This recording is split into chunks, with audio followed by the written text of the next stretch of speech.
Now retired lieutenant for the Las Vegas Police Department, Randy Sutton, also senior law enforcement analyst Tom Fuentes. Tom, I'll start with you. Before we get to that hog farmer, that press conference, police not really giving any indication as to whether or not any of these leads have led to anything in their investigation. What's your takeaway?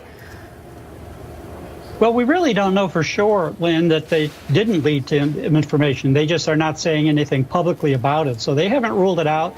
They haven't said that they have suspects or they don't have suspects, or that they picked up key pieces of evidence or didn't pick it up. So they're being a very close hold on the information at this point. So we just don't know for sure what they have. But Mom is so confident here that Molly's being held captive, Randy. I mean, do you think that's intel from authorities that they're obviously not releasing to the press, or is it just a mother's hope? I think it's a mother's hope, and I pray that is the case. I think as time continues to erode, that possibility also erodes.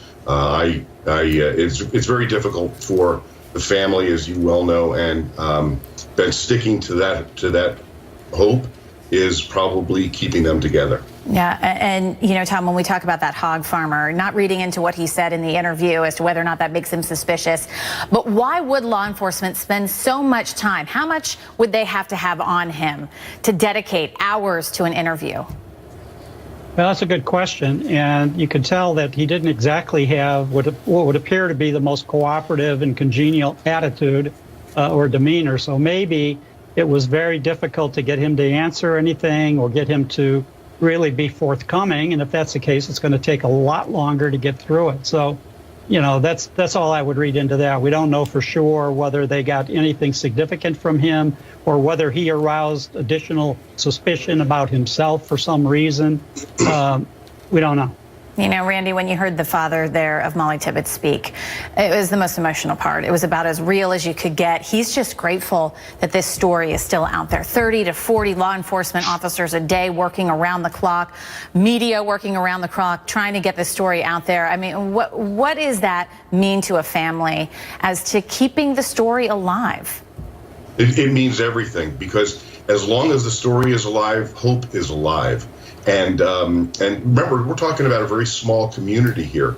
There's going to be suspicion amongst everyone knows everyone else in a small town like this, and to have a possibility that one of the people that live in that area, because statistically it's going to be someone that lives there, is responsible for this.